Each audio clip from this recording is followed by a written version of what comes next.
ആദ്യം തന്നെ കാണിക്കുന്നത് ഓഫീസിലേക്ക് പോകാൻ തയ്യാറായി നിൽക്കുന്ന ആദർശിനെയാണ്. ആ സമയം നയന അങ്ങോട്ട് വന്ന് ആദർശിനോട് പറയുന്നുണ്ട്, അല്ല ഇന്ന് 2 ക്ലയൻറ്റ്സ് ഓഫീസിലേക്ക് വരുമെന്നല്ലേ പറഞ്ഞത്, ഞാൻ വരച്ച ഡിസൈൻ അവർക്ക് ഇഷ്ടപ്പെടുമോ? ഇനി അഥവാ അവർക്ക് ഇഷ്ടമായിട്ടില്ലെങ്കിൽ മൂർത്തിസ് ജ്വല്ലറിക്ക് കോടികളുടെ നഷ്ടമല്ലേ ഉണ്ടാകാൻ പോകുന്നത് എന്നൊക്കെ നയന പറയുകയാണ്. നീ വരച്ച ഡിസൈൻ ആർക്കെങ്കിലും ഇഷ്ടമാവാതിരുന്നിട്ടുണ്ടോ? അവർക്ക് എന്തായാലും ഇഷ്ടമാകും എന്നൊക്കെ ആദർശ് പറയുമ്പോൾ, അങ്ങനെ ഉറപ്പിച്ച് പറയേണ്ട, ചിലപ്പോൾ തിരിച്ച് സംഭവിക്കൂ എന്നൊക്കെ നയന പറയുമ്പോൾ, നയനെ എനിക്കില്ലാത്ത പേടി എന്തിനാണ് നിനക്ക്? അവർക്ക് ഡിസൈൻ ഇഷ്ടപ്പെട്ടിട്ടില്ലെങ്കിൽ ഒന്നും കൂടി മാറ്റി വരച്ച് കൊടുക്കണം, അല്ലെങ്കിൽ അത് പോട്ടെ എന്ന് വെക്കണം, അല്ലാതെ പേടിച്ചിട്ട് എന്താണ് കാര്യം? എന്തായാലും അതിലേക്കൊന്നും കാര്യം എത്തില്ല എന്ന് എനിക്ക് ഉറപ്പാണ് എന്നൊക്കെ ആദർശ് പറയുമ്പോൾ, ആ സമയത്താണ് ആദർശിൻ്റെ ഫോണിലേക്ക് ഒരു കോൾ വരുന്നത്. അങ്ങനെ കോൾ പെട്ടെന്ന് കട്ടാവുന്നുണ്ട്. അങ്ങനെ ആദർശ് ഫോൺ എടുത്ത് നോക്കുന്ന സമയത്ത് ആദർശിൻ്റെ ഫോണിലേക്ക് ഒരു വീഡിയോ വരികയാണ്. അങ്ങനെ ആദർശ് ആ വീഡിയോ പ്ലേ ചെയ്യുന്നുണ്ട്. ആ വീഡിയോ കണ്ട് ആദർശാണെങ്കിൽ ആകെ ഞെട്ടുകയാണ്. ഞെട്ടിക്കുന്ന പല കാര്യങ്ങളുമായിരുന്നു ആ വീഡിയോയിൽ ഉണ്ടായിരുന്നത്. അങ്ങനെ ആദർശ് ആ വീഡിയോ നയനെ കാണിക്കുകയാണ്. നയനെ നീ വീഡിയോ ഒന്ന് കണ്ടു നോക്ക്. അങ്ങനെ നെട്ടിലോട് കൂടി തന്നെ ആദർശ് ആ വീഡിയോ നയനെ കാണിക്കുന്നുണ്ട്. അങ്ങനെ നയനി ആ വീഡിയോ കണ്ടിട്ട് ആകെ ഞെട്ടുകയാണ്. അങ്ങനെ നയന സങ്കടത്തോടു കൂടി ചോദിക്കുന്നുണ്ട്, ഇത് അനാമികയല്ലേ? അനാമിക എങ്ങനെയൊക്കെ ചെയ്യുമോ? എനിക്ക് വിശ്വസിക്കാൻ പറ്റുന്നില്ല. അവൾ തന്നെയാണ് നമ്മുടെ കുടുംബത്തിൽ ഇത്രയും പ്രശ്നങ്ങൾ ഉണ്ടാകാൻ കാരണക്കാരി. അന്നേ അനി പറഞ്ഞതാണ് അനാമികയെ വിശ്വസിക്കാൻ പറ്റില്ല എന്ന്. പക്ഷെ ആരും അവൻ്റെ വാക്കുകൾ വിശ്വസിച്ചില്ല. അവളെ ഏറ്റവും കൂടുതൽ സപ്പോർട്ട് ചെയ്തത് എൻ്റെ അമ്മയും ചെറിയമ്മയുമായിരുന്നു.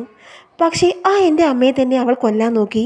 ഈ വീഡിയോ ആരായിരിക്കും അയച്ചിരിക്കുക എന്നൊക്കെ നയന ആദർശിനോട് പറയുമ്പോൾ, അതൊന്നും ഇതിൽ കാണിക്കുന്നില്ല നയനെ, വെറും നമ്പർ മാത്രമേ കാണിക്കുന്നുള്ളൂ.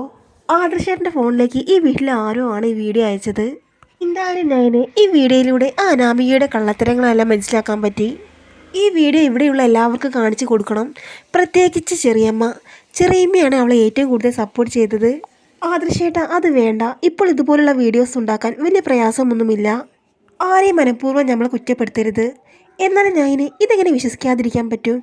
വിശ്വസിക്കാതിരിക്കാനല്ല ആദർശേട്ട പറഞ്ഞത്, എനിക്കെന്തോ അവൾക്ക് പിന്നിൽ പല രഹസ്യങ്ങളുമുണ്ട്. അതാദ്യം നമ്മൾ കണ്ടെത്തണം. നയനെ നീ എന്താണ് ഉദ്ദേശിക്കുന്നത്? അത് പിന്നെ അന്ന് തന്നെ നന്ദുവും നവ്യേച്ചിയും പറഞ്ഞതാണ്. എനിക്ക് സംശയം തോന്നിയതാണ്. പിന്നെ അതൊരു വിഷയമാക്കേണ്ട എന്ന് കരുതിയാണ് ഞാൻ ആരോടും പറയാതിരുന്നത്. എന്താ നയനെ നീ പറയുന്നത്? തെളിയിച്ച് പറ. വേറെ ഒന്നുമല്ല ആദർശേട്ടാ, എനിക്ക് അനാമിക ഇഷ്ടമില്ലായിരുന്നു. അനാമികയാണ് ഈ വീട്ടിലേക്ക് കയറി വരാൻ ഒരുപാട് ആഗ്രഹിച്ചത്. പക്ഷേ ഇതുവരെ നമ്മൾ ആരും ഇത് സീരിയസ് ആയിട്ട് എടുത്തിട്ടില്ല. നമ്മുടെ അനിയുടെ ജീവിതമാണിത്, അവൻ്റെ ജീവിത പ്രശ്നമാണ്. അതുകൊണ്ട് നമ്മളിത് സീരിയസ് ആക്കി എടുത്തേ പറ്റൂ. അവളെക്കുറിച്ച് കൂടുതൽ അറിയണമെങ്കിൽ അവളെ അറിയാവുന്ന പലരോടും അന്വേഷിക്കണം.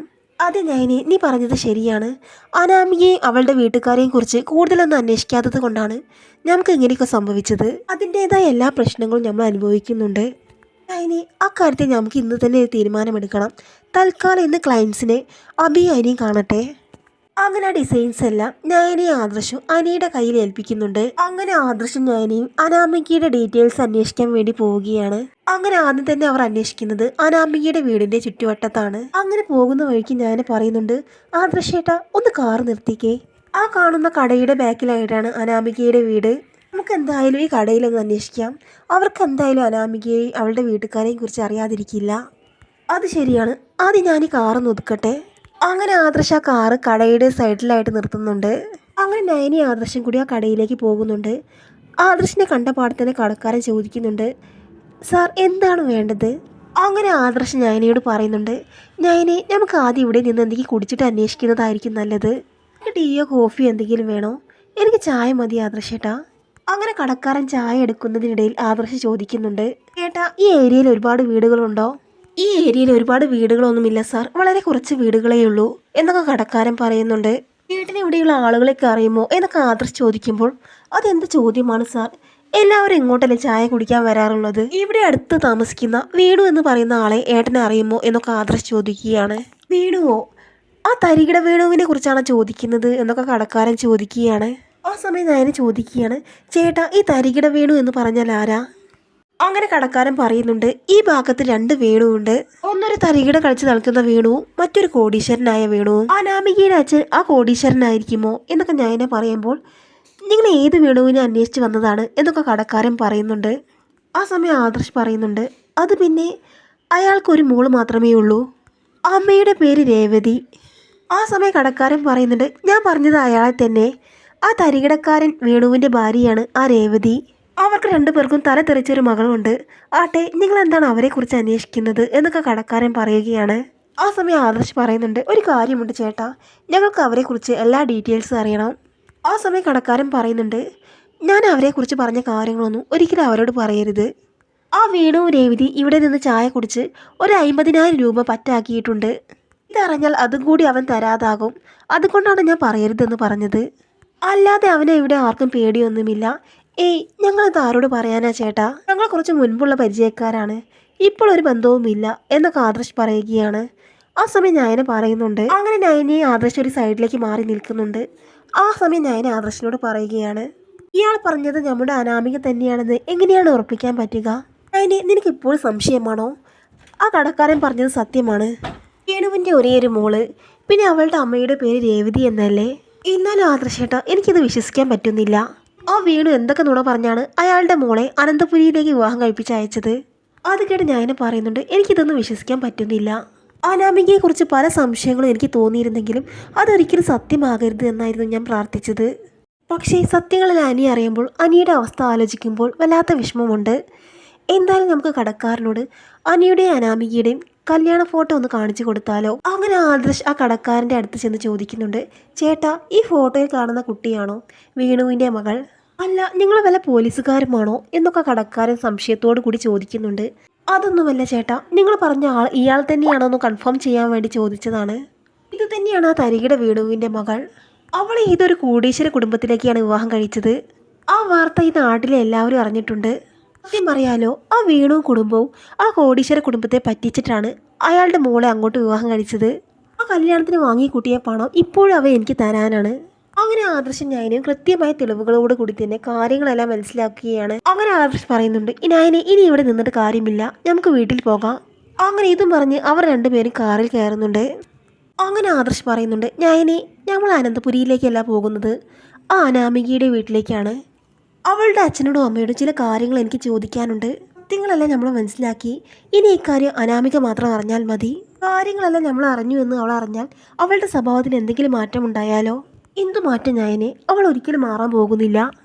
നമ്മൾ അവളെ സപ്പോർട്ട് ചെയ്യുന്നതാണ് എല്ലാ പ്രശ്നത്തിനും കാരണം. ആദ്യം തന്നെ അവളുടെ അച്ഛനോടും അമ്മയോടും രണ്ട് വർത്താനം പറയണം. എന്നാൽ അത് വേണോ ആദർശേട്ടാ? നയനെ, നീ വേറെയൊന്നും പറയണ്ട. എല്ലാം ആരും അറിയേണ്ടതെന്ന് കരുതി മൂടി വെക്കുന്നത് കൊണ്ടാണ് അവൾക്ക് കുറ്റങ്ങൾ ചെയ്യാനുള്ള പ്രചോദനമാകുന്നത്. ഇതും പറഞ്ഞ ആദർശ് നേരെ അനാമികയുടെ വീട്ടിലേക്കാണ് കാറ് തിരിക്കുന്നത്. ആ സമയം വേണു രേവതിയും എങ്ങോട്ടോ പോകാൻ വേണ്ടി ഒരുങ്ങി നിൽക്കുകയാണ്. അപ്പോഴാണ് അനന്തപുരിയിലെ കാർ അങ്ങോട്ട് വരുന്നത്. ആ സമയം വേണു പറയുന്നുണ്ട്, അയ്യോ, അനന്തപുരിയിൽ നിന്നാണല്ലോ. വേണുവേട്ട, ആ ആദർശം നയനിയുമാണല്ലോ. ഇവരെന്തായാലും മുന്നറിയിപ്പുമില്ലാതെ വരുന്നത്. മോൾ ഇവർ വരുന്ന കാര്യം പറഞ്ഞിട്ടില്ലല്ലോ. വേണുവേട്ട, ഇവർക്ക് ചായ ഉണ്ടാക്കി കൊടുക്കാൻ അടുക്കളയിലൊന്നുമില്ല. നീ മിണ്ടാതിരിക്കും രേവതി, ഇതെന്തെങ്കിലും പറഞ്ഞ് പിരിച്ചുവിടാൻ ഞാൻ നോക്കാം. ആ സമയം ആദർശ് ദേഷ്യത്തോടു കൂടി പറയുന്നുണ്ട്, ഞങ്ങൾ നിങ്ങളുടെ സൽക്കാരം സ്വീകരിക്കാൻ വന്നതൊന്നുമല്ല. ആ സമയം നയന പറയുന്നുണ്ട്, നിങ്ങളൊരു അച്ഛനും അമ്മയുമാണോ? മകൾക്ക് നല്ലത് പറഞ്ഞു കൊടുക്കുന്നതിന് പകരം അവളെ നിങ്ങൾ വഷളാക്കി. ആ സമയം വേണുവിനും മനസ്സിലാകുന്നുണ്ട് എന്തോ പ്രശ്നം അനന്തപുരിയിൽ ഉണ്ടായിട്ടുണ്ടെന്ന്. ആ സമയം വേണു പറയുന്നുണ്ട്, വളഞ്ഞ വഴിയിലൂടെ അനന്തപുരിയിലേക്ക് വന്ന നിനക്ക് എൻ്റെ മോളെ പഠിപ്പിക്കാൻ എന്താണ് അധികാരം? എൻ്റെ മോളെ അനന്തപുരിയിലേക്ക് വിവാഹം കഴിപ്പിച്ചയച്ചത് വേണ്ടത് കൊടുത്തിട്ടും അന്തസ്സായിട്ടും തന്നെയാണ്. താൻ ഞങ്ങളെ നല്ല രീതിയിൽ തന്നെ പറ്റിച്ചുവല്ലേ എന്ന് ആദർശ് ദേഷ്യത്തോടു കൂടി ചോദിക്കുന്നുണ്ട്. എന്താ രേവതി ആദർശ് മോൻ പറയുന്നത്? എനിക്കൊന്നും മനസ്സിലാകുന്നില്ല. അങ്ങനെ വേണു ഒന്നും അറിയാത്തതുപോലെ പറയുകയാണ്. ആ സമയം ആദർശ് പറയുന്നുണ്ട്, നിർത്തട തൻ്റെ അഭിനയം. നിങ്ങൾ ആരാണെന്ന് കൃത്യമായിട്ട് അറിഞ്ഞിട്ടാണ് ഞാൻ നയനെ ഇങ്ങോട്ട് വരുന്നത്. ആ കല്യാണ സമയത്ത് എനിക്ക് തോന്നിയതാണ് നിങ്ങൾ നല്ലൊരു ഉടായ്പാണെന്ന്. പക്ഷേ ആ സമയത്ത് ഞാൻ വിശ്വസിച്ചില്ല.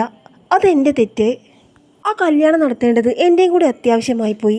അതുകൊണ്ട് മാത്രമാണ് ഞാൻ അത് കണ്ടില്ല എന്ന് വെച്ചത്. നിങ്ങളുടെ സ്വത്തിൻ്റെയും പണത്തിൻ്റെയും കാര്യം പറഞ്ഞ് നയനെയും നയനയുടെ വീട്ടുകാരെയും കുറ്റപ്പെടുത്താറുണ്ടല്ലോ. നയനിയുടെ വീട്ടുകാരുടെ അടുത്ത് നിൽക്കാനുള്ള യോഗ്യത പോലും നിങ്ങൾക്കില്ല. മോനെ ആദർശ്, ഞങ്ങൾ അങ്ങനെയൊന്നും മിണ്ടരുത്. നിങ്ങൾ ചെയ്ത തെറ്റാലോചിക്കുമ്പോൾ ഇപ്പോൾ തന്നെ പോലീസ് സ്റ്റേഷനിൽ അറിയിക്കേണ്ടതാണ്. ഒരു കാര്യം നിങ്ങൾ ഓർത്തോ, നിങ്ങളുടെ മകൾ നല്ല രീതിയിൽ അനന്തപുരി നിൽക്കുന്നില്ല എങ്കിൽ അനി എടുക്കുന്ന തീരുമാനത്തോട് ഞങ്ങളും കൂടെ നിൽക്കും. എന്നേക്കാൾ മുതിർന്ന ആളായിപ്പോയി, അല്ലെങ്കിൽ ഞാൻ നിങ്ങളെ തല്ലിച്ചതച്ചേനെ. അങ്ങനെ വേണു പറയുന്നുണ്ട്, മോനെ ആദർശേ, ഇതൊന്നും അനന്തപുരിയിൽ പറയരുത്. പറയും, നിങ്ങളുടെ മകൾ ഇങ്ങനെ തന്നെയാണ് തുടരുന്നതെങ്കിൽ എല്ലാവരുടെയും കാര്യങ്ങൾ തുറന്നു പറയും. അങ്ങനെ ദേഷ്യം സഹിക്കാതെ നിൽക്കുന്ന ആദർശിനെ കാണിച്ചുകൊണ്ടാണ് ഇന്നത്തെ എപ്പിസോഡ് അവസാനിക്കുന്നത്.